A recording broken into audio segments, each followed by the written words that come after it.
saw leaves falling to the ground. They were golden brown, yellow and burnt orange, the leaves of a great oak. Soon the ground around the oak was covered by a thick autumn carpet.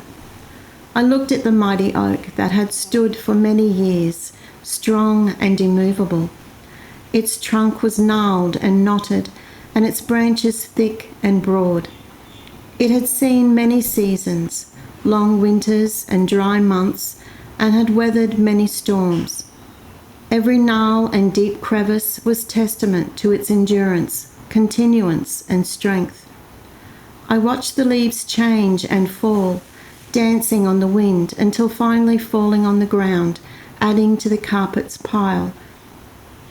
I was amazed to see springing up in their place new growth, leaves of bright verdant green. This new life sprang up quicker than the old that was passing away, and soon the whole tree was a vibrant spring green amidst the autumn scene. Beloved, I believe the Lord is saying that the wind of change is blowing, supernatural change that will cause the things of the past to dry up and be shed from our lives. Behold, the former things are come to pass, and new things do I declare. Before they spring forth, I tell you of them. Isaiah 42:9, ESV. Remember not the former things, nor consider the things of old. Behold, I will do a new thing. It shall come to light quickly. Shall you not know it? I will again make a way in the wilderness and streams in the desert. Isaiah 43:18 and 19, Jubilee Bible 2000. There is a natural change occurring as this is the beginning of autumn, but what the Lord is doing is supernatural and accelerated. I heard him say, we will move in the Spirit from autumn to spring. There will be no winter. God is breathing his fiery breath on all that will not take us forward into destiny and purpose in this new day. It's the old leaves that will dry up and fall away from us, old perceptions and perspectives, old ways of thinking and doing, limited knowledge, even the old contained ways of being. The Lord says that if you cast off the old, you will not be left bare and stripped of what you perceive to be your identity, like a tree left leafless in the winter. He breathes new life and the new shoots forth in us. The season has now changed. The bondage of your barren winter has ended, and the season of hiding is over and gone. The rains have soaked the earth. Can you not discern this new day of destiny breaking forth around you? The early signs of my purposes and plans are bursting forth. There is change in the air. Song of Songs 2:11-13a, the Passion Translation. Behold, he's doing a new thing. Will we not know it? Will we not see it? Will we not perceive it?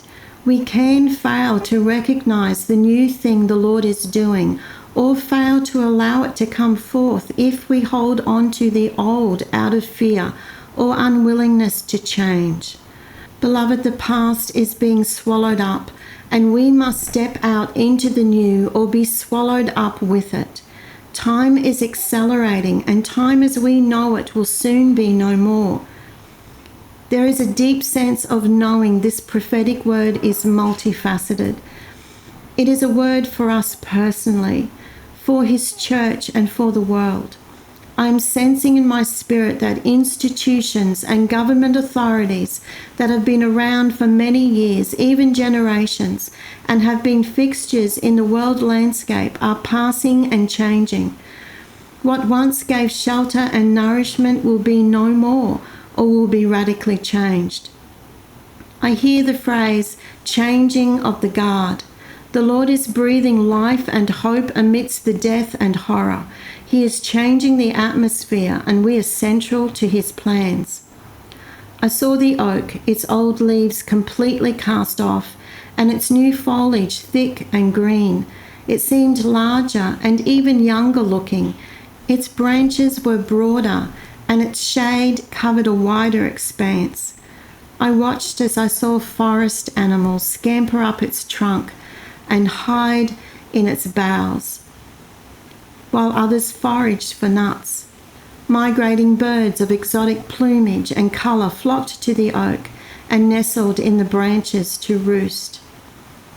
Make your tent larger, stretch your tent curtain farther out, spare no effort, lengthen your ropes and pound your stakes deep. Isaiah 54:2, NET Bible. For you will break forth on the right hand and on the left, and your seed will inherit the nations. Isaiah 54:3, One New Man Bible. The change the Lord is bringing is in us and around us. It is to enlarge our thinking, our dreams and visions, and to greatly increase our sphere of influence, supernaturally calling down heaven and advancing his kingdom with wide open arms to receive all who will come. In him we become the tree of life, green and verdant, that nourishes and shelters the multitudes.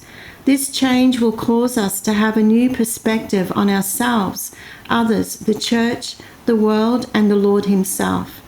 The supernatural will become normal, and we will embrace a unity of the Spirit that we have not truly experienced before. I see the light shining on the oak tree, shafts of heavenly radiance that causes the green leaves to reflect it like flashes of gold, like a crown of glory.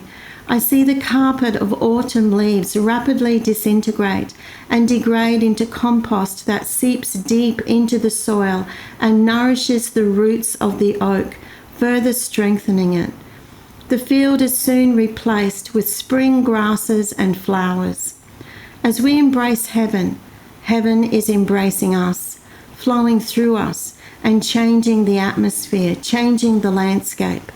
As we embrace change, casting off the old, the Spirit of the Lord is blowing on our internal landscapes, purging us of negativity, falsehoods we've believed, prejudices and legalistic mindsets that have veiled our true identity. We must allow the heat of his breath to work in us, for it's the fire of his love. We must not fear the coming season. We will accelerate from autumn to spring by the power of his Spirit. Watch the world, not with fear of man or the demonic, but with a heavenly perspective, anticipating joyfully the advancement of the kingdom of our Christ and the manifestation of the supernatural in bringing in the greatest harvest of souls the earth has ever witnessed. He will use those who have let go of the old and stepped forward by faith into the new. He is entrusting these precious souls to us to rest and find shelter and nourishment in our branches. Heavenly Father, thank you for the wind of change. Your Spirit is blowing on me. Lord, please help me to embrace this change by being willing and casting off the old things that hinder me and those things that just won't work in this new season. Lord, thank you for the fire of your love for me. Please expose those things that I'm blind to or so deep within my mindset that I do not perceive them. Thank you for the new thing that you are doing in me, through me, and around me, so that I may be a tree of life for others. In Jesus' name, amen.